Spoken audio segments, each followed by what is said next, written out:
আপনার বলছো সম্মানীয় मेरे रेस्पेक्टेड जितेंद्र सिंह जी, हमारे प्रेसिडेंट साहब, भुवन बगा साहब, कार्यकारी सभापति कमलाकर देव और राना गोस्वामी, साथे साहब वो साइलेंटली बैठे हुए हैं। साथे साहब आपको बहुत वेलकम है। हमारे लीडर है चीफ हुई पैट आवाज साहब और हमारे डिप्टी लीडर दीपक साहब है, very active, very strong and very renowned person of the state. Dr. Roshan Siddhar, another young yes, leader साहब your पीछे बैठे, sorry, I will speak more. So basically, I congratulate and offer my thanks to Jitendra Singh ji, Sathe ji, Vikas Upadhyay ji, and others. Basically, for the last 2-3 months, মই এটা কনফ্লিক্টত বহি আছিলোঁ। কি কৰিম, দেশৰ পৰিস্থিতি এনেকুৱা হৈছে, সংবিধান সংকটত, দৰমৰীয়তা সংকটত, ডেমক্ৰেচি সংকটত, প্ৰিএম্বল অফ দ্য কনষ্টিটিউশ্যন সংকটত। মই বহুত দিন পৰা এটা কনফ্লিক্ট আছে, 14 মাহতো আছেই। অফ লেট মই যিটো দেখিলোঁ, কি কৰিম, আমি এনেকৈ চাইলেণ্ট থাকিম? আমিতো বেলেগ কাম কৰি আছোঁ। মই আছাম চিভিল ছ'চাইটি বুলি এটা আছে, সেইটো মই চেয়াৰমেন হওঁ। ডাক্তৰ হীৰেণ গোহাঁই, আমাৰ প্ৰফেচাৰ অতুল বৰুৱা, নাগৰিক সমাজ, সেইটোৰ লগত মই জড়িত, আমি কাম কৰি আছোঁ। কিন্তু আমি দেখিলোঁ এইটোতো ছ'চিয়েল এটা অৰ্গেনাইজেশ্যন, NGOৰ নিচিনাই হয়।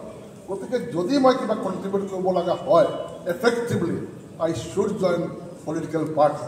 চ' ডেট ৱাজ মাই, দেখিলোঁ মই এতিয়া কিমান দিন চাইলেণ্ট থাকিম, মানে আই এল বি কি ক'ম, মানে উপকাৰে মোক মাফ নকৰিব যদি চাইলেণ্ট থাকোঁ। এতিয়া এক আইনৰ ছাত্ৰ হিচাপে যিটো আমাৰ জিতেন্দ্ৰ সিং ক'লে এনেকুৱা প্ৰয়োজন হৈছে, বিশেষ কৰি আজি 2-3 দিনৰ আগত যিটো MP লোকসভা ৰাজ্যসভা যিটো কৰিলে, যিটো অট'ক্ৰেটি ডিক্টেটৰশ্বিপ আৰু স্পীকাৰ যিটো নিৰপেক্ষ থাকিব লাগে, what they have done, it is anti democracy.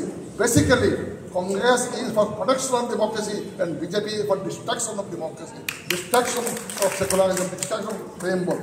So basically this conflict it was in my mind. What should I do? So naturally मैं चिंता करिलो যে I should contribute something, whatever way it is possible.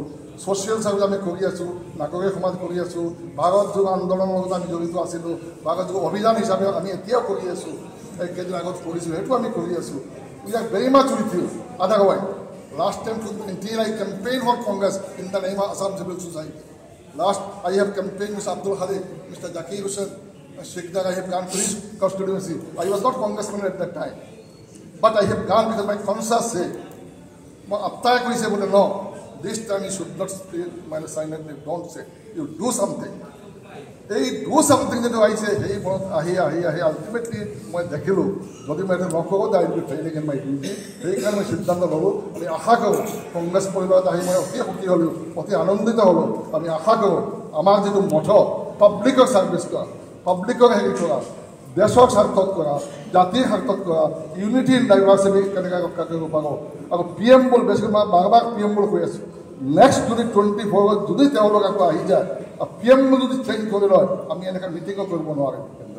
গতিকে we should be very careful on that, যে কি অৱস্থা হ'ব, আমাৰ কথা পাতিব নোৱাৰিম, মিটিং কৰিব নোৱাৰিম, আপোনালোকে এনেকৈ এটা অৱস্থা হ'ব। গতিকে এটা চিটৰ বহুত মূল্য আছে, বহুত ইম্পৰ্টেণ্ট আছে। আমি সুযোগত নগৈ we should not emotional, we should be sentimental, we should see and we should find out what is the reality কি, প্ৰেক্টিকেল বস্তুটো কি আছে, এই বস্তু আমি চাব লাগিব। Then we should proceed and that way আমি কংগ্ৰেছৰ হাতটো এনে হাত আছে, হাতটো শক্তিশালী কৰিব লাগিব।